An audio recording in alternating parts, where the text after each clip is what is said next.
ഞങ്ങൾ നേമത്തൊരു MR ഗോപൻ കേട്ടിട്ടുണ്ടാവും. നമ്മളൊക്കെ ഗോപൻ ചേട്ടൻ എന്നാണ് വിളിക്കുന്നത്. നമ്മുടെ ഏറ്റവും അടുത്ത ഒരാളെ പോലെയാണ്.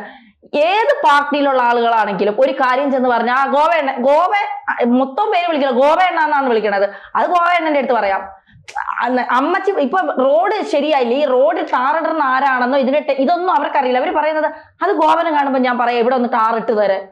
ഇവരുടെ മനസ്സിൽ മുഴുവൻ എന്ന് വെച്ചാൽ അയാൾ ആ നേതാവ് അത്രയും ആളുകൾക്കിടയിൽ വലിയ ജനകീയനാണ് അയാൾ. അപ്പം ചിരിച്ച മുഖത്തോടെ കാണുള്ളൂ. എന്ത് പ്രശ്നം ഉണ്ടെങ്കിലും വന്നാൽ നമുക്കത് ശരിയാക്കാം എന്ന് പറഞ്ഞ് രണ്ട് തോളി അയാൾ ചെയ്യുമോ ചെയ്യില്ല, അത് പിന്നീടുള്ള കാര്യം.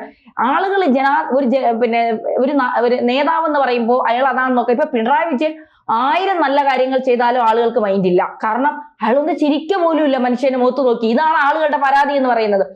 നേരെ തിരിച്ച് മോദി ഒന്നും ചെയ്തില്ലെങ്കിലും മോദിക്ക് ആരാധകർ കൂടുതലാണ്. എന്തുകൊണ്ടാണ്? ജനങ്ങളോടുള്ള ഇടപഴകൽ അങ്ങനെയാണ്. ഇവിടെ ആര്യയ്ക്കും സംഭവിച്ചത് അതാണ്. ആര്യ ലാസ്റ്റ് വെള്ളാപ്പള്ളി തന്നെ പറഞ്ഞ എന്താണ്, നെവരും മുമ്പ് വളയാൻ നോക്കരുത്, അതാണ് ഈ പ്രശ്നം എന്നുള്ളത്. അപ്പൊ ഇപ്പൊ ഇലക്ട്രിക് ബസ്സുകളുടെ ഒക്കെ വരട്ടെ, ഓരോന്നായിട്ട് വരട്ടെ എന്നുള്ള നിലപാട് BV രാജേഷും അവരും ഒക്കെ എടുക്കുമ്പോൾ വലിയൊരു തട്ടിപ്പ് പുറത്തു വരും. അങ്ങനെ വേണ്ടേ കരുതാൻ? ശരിക്കും ഈ ആര്യ രാജേന്ദ്രൻ സത്യത്തിൽ ചെയ്തായിരിക്കില്ല. ആര്യ രാജേന്ദ്രൻ മുമ്പിൽ വെച്ചിട്ട് CPM നേതാക്കൾ അറിയില്ല. VK പ്രശാന്തൻ പക്ഷേ കൃത്യമായിട്ട് അറിയാം. മേയർ ആയിരുന്നു, MLA ആയിരുന്നു. ഇപ്പൊ തന്നെ പറയുന്ന പോലെ 300 സ്ക്വയർ ഫീറ്റിന് 1000 രൂപയിൽ താഴെ വാടക എന്ന് പറയുമ്പോൾ ഒരു MLA പ്രവർത്തനം മാത്രമേ നമ്മൾ അറിഞ്ഞുള്ളൂ. അപ്പൊ ഇത്രയും കാലമായിട്ടും ഓരോ കടമുറി എടുത്ത് തലമുറകളായി കൈമാറുന്ന ആൾക്കാരുണ്ട്. ഇവരൊക്കെ തന്നെ ആദ്യം ആരാണോ എടുത്ത് അവരാണ് ഈ കോർപ്പറേഷനിലേക്ക് പണം അടയ്ക്കുന്നത്. അത് തിരുവനന്തപുരം കോർപ്പറേഷൻ എന്നല്ല, കേരളത്തിലെ എല്ലാ തദ്ദേശ സ്ഥാപനങ്ങൾ ഇത്ര സംഭവിക്കും. ചില പാർക്കിങ്ങുകളിൽ വലിയ ബിസിനസ്സുകാർക്ക് മാത്രമേ പാർക്ക് ചെയ്യാൻ അനുവാദമുള്ളൂ. അങ്ങനെ ഇടയ്ക്ക് ആര്യ രാജേന്ദ്രൻ മേയർ ആയിരുന്ന സമയത്ത് ഒരു വലിയ വിവാദം ഉണ്ടായിരുന്നു.